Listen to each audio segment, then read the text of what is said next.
Assalamualaikum warahmatullahi wabarakatuh. Perkenalkan, nama saya Putri Hanifah dari Prodi Sastra Indonesia Universitas Pamulang. Di sini saya akan membacakan cerpen yang berjudul Rumah Tetangga karya Jenny Fitriasya. Pak Am menangis saat aku tanya bagaimana kronologi ia bisa kabur dari penjara bersama puluhan tahanan lain.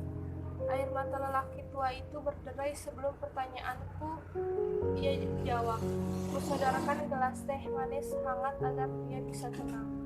Kalau Pak Am tidak bisa bercerita sekarang, sebaiknya kita istirahat saja. Pasti Pak Am sangat lelah berlari sejauh itu. Aku berdiri hendak bersiap-siap mengunci pintu rumah. Tapi tiba-tiba suara parau Pak Am yang khas itu akhirnya kudengar setelah beberapa tahun menghilang karena Pak Am tertangkap polisi di rumahnya sehabis membunuh si Muti, orang gila yang membuat anak perempuannya cacat. Kenapa rumah di sebelah kosong, Nak? Mendengar pertanyaan itu, aku kembali ke tempat duduk dan terdiam. Barangkali Pak Am tidak diberitahu oleh keluarganya kalau mereka sudah meninggalkan rumah 5 tahun lalu. Setelah istrinya meninggal sesudah Pak Am di penjara, ketiga anaknya sering bertengkar. Anak pertama yang perempuan yang membuat Pak Am membunuh si Muti, ia yang pertama kali keluar dari rumah karena menikah dengan orang Jawa. Anak itu matanya jadi buta dan wajahnya sudah jadi rusak akibat disiram minyak panas oleh si Muti. Tapi ternyata jodohnya ada juga. Anak kedua yang laki-laki pergi ke Kalimantan untuk bekerja sebagai buruh tambang. Dan anaknya yang terakhir juga laki-laki sempat bertahan hidup sendirian di rumahnya menunggu ia tamat SMA tapi tidak lulus. Mungkin karena kebingungan putus asa ia menjadi preman di pasar. Rumah yang ia huni sendirian habis dipunah oleh kawan-kawannya sesama preman untuk bermain judi dan mabuk-mabukan. Akhirnya warga sekitar memanggil aparat untuk mengusir anak itu, dan kini ia juga masuk penjara di Padang karena mendapatkan mengedarkan narkoba.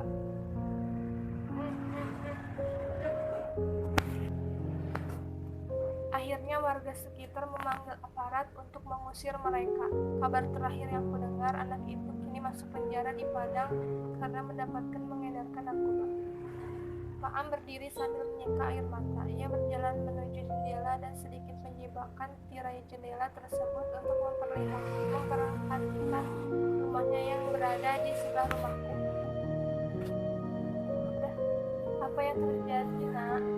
Nah, Herman, aku tertunduk, tidak tahu harus bercerita apa. Rasanya lidahku belu jika harus bercerita tentang rumahnya.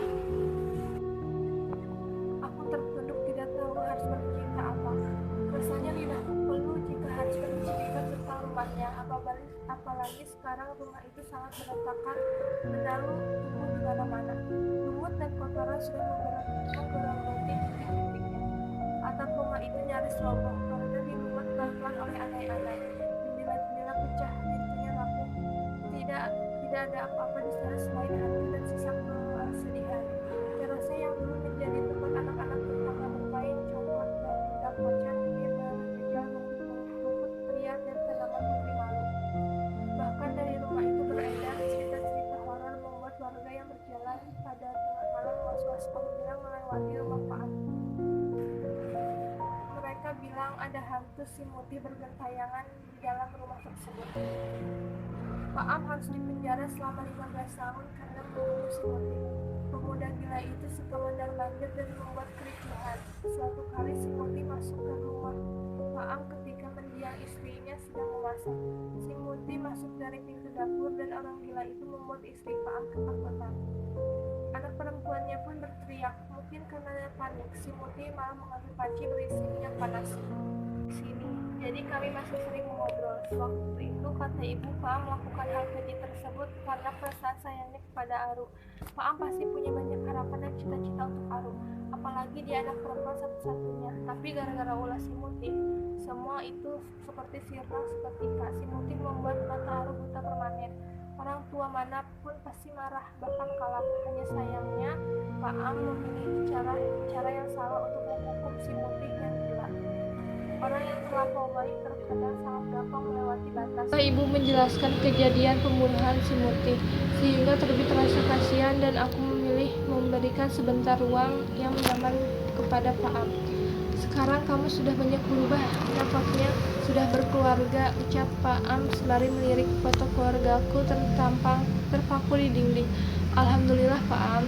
Aku menunduk berlagak malu-malu sembari memperhatikan gerak-gerik Pak Am yang sedang meneguk larutan teh manis hangatnya.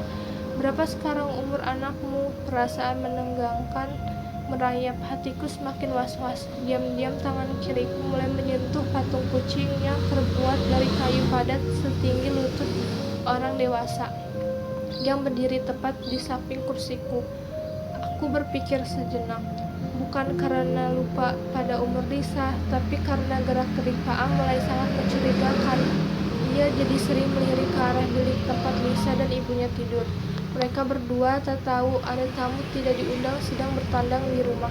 Mereka sudah tidur sejak pukul 9. Aku hanya kebetulan masih terjaga karena ingin menonton bola. Tangan kiriku mulai memegang kuat-kuat patung kucing tersebut. Aku yakin Pak Am tidak tahu bahwa aku sedang bersiap-siap hendak memukul kepalanya jika ia macam-macam dengan anak dan istriku. 2 tahun Pak Am, jawab singkat. Ibumu kemana? Ibu menemani Anteros di kampung Pak Am. Kakak ibumu kan? Iya Pak Am. Tiba-tiba Pak Am melirik ke arah televisi yang dari tadi menyala tapi dengan volume kecil. Aku pun ikut melirik layar televisi tersebut. Ternyata acara yang kutunggu-tunggu akhirnya dimulai. Pertandingan bola. Aku menelan ludah seketika saat melihat reaksi Pak Am. Nampaknya ia mulai betah di rumahku. Wah, acaranya bagus. Saya sudah lama tidak begitu menikmati acara bola. Di penjara satu televisi ditonton puluhan orang. Rantan berseru dan sangat tidak nyaman, ujar Pak Am. Saat menonton pertandingan bola, aku pelan-pelan mulai mencoba menceritakan apa yang sebenarnya terjadi pada rumah Pak Am. Lelaki tua itu tampak tenang mendengar ceritaku soal anak-anak dan rumahnya. Tapi terakhir, ketika aku menceritakan si anak bungsunya, aku lihat sepasang mata yang berwarna hitam, pupilnya mulai pudar dan basah, bibirnya mulai mencibir. Menahan tangis, aku pun terdiam sembari menguatkan pegangan tangan kiri pada patung kucing. Malam sudah beranjak, sudah pukul 3 pagi dan kokok ayam sudah terdengar saut menyahut. Ayah, Lisa mau pipis. Aku terkejut. Tiba-tiba Lisa sudah berdiri di depan kamar. Kulirik Pak Am dan kupegang patung kucing itu kuat-kuat. Mendadak pikiranku kacau. Jika aku menemani Lisa ke kamar mandi, istriku yang ada di dalam kamar tidak ada yang menjaga. Aku tidak ingin meninggalkan berdua dengan Pak Am, tapi Lisa belum bisa ke kamar mandi sendirian. Apalagi kamar mandi kami letaknya di luar rumah dan harus melewati dapur. Aku juga takut menyuruh Lisa pergi sendirian ke sana. Ayah, Lisa mau pipis, ucap Lisa sekali lagi. Aku melihat Lisa dan Pak Am secara bergantian. Tampaknya Pak Am mulai gelisah. Ia seperti hendak bersiap-siap berdiri. Kupegang patung kucing itu lebih kuat dan bersiap untuk mengangkatnya. Kalau begitu, saya permisi dulu. Nah Herman, saya ingin mengunjungi istri saya dulu ke kuburan. Nanti jika matahari sudah tinggi, saya akan kembali ke penjara. Jika ada polisi yang bertanya perihal saya, beritahu saja saya ada di mana. Biarkan saya tidak perlu susah-susah mencari tumpangan ke penjara. Oh Pak Am, apa tidak istirahat dulu? Tanyaku berbasa-basi. Ini sudah lebih dari cukup. Saya bisa menikmati segelas teh hangat sambil menonton bola dan mendengarkan cerita soal rumah serta anak-anak saya. Itu sudah lebih dari cukup. Saya kabur dari penjara hanya untuk mengecek rumah dan keadaan anak-anak. Oh iya, ini ada sedikit rezeki yang saya kumpulkan di penjara hasil membuat anyaman. Rencananya saya tadi ingin kasih ke si bungsu, tapi ternyata tidak ada. Ana tahu Nah Herman sedang membutuhkan. Pak Am menyodorkan gulungan uang kertas ke tanganku. Aku terkejut. Hal seperti ini tidak pernah aku prediksi. Kutolak uang tersebut cepat-cepat karena aku merasa tidak pantas menerimanya. Tapi Pak Am seperti memaksa. Ambillah Nah Herman.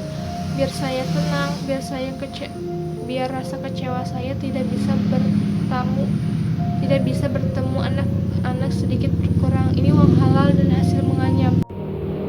Maaf Pak Am, saya sungguh tidak pantas menerimanya. Tiba-tiba aku kembali teringat kata-kata ibu bahwa orang yang selalu baik kadang-kadang sangat gampang melakukan sesuatu di luar batas.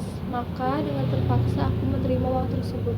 Daripada dia tersinggung dan terjadi sesuatu, aku pun langsung mengucapkan terima kasih kepada Pak Am. Saya yang harus berterima kasih kepada Nah Herman yang mau menerima saya bertamu. Mau bercerita soal keluarga saya. Terima kasih Nah Herman. Semoga kamu dan keluarga kamu sehat selalu dan hidup rukun.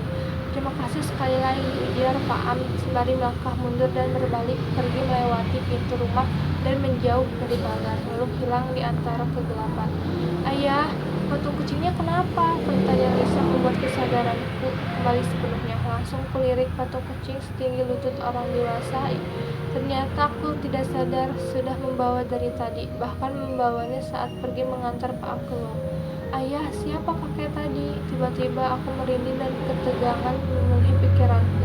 Kuletakkan patung kucing tersebut di atas meja dan melihat Lisa. Pertanyaan Lisa sangat sulit terjawab.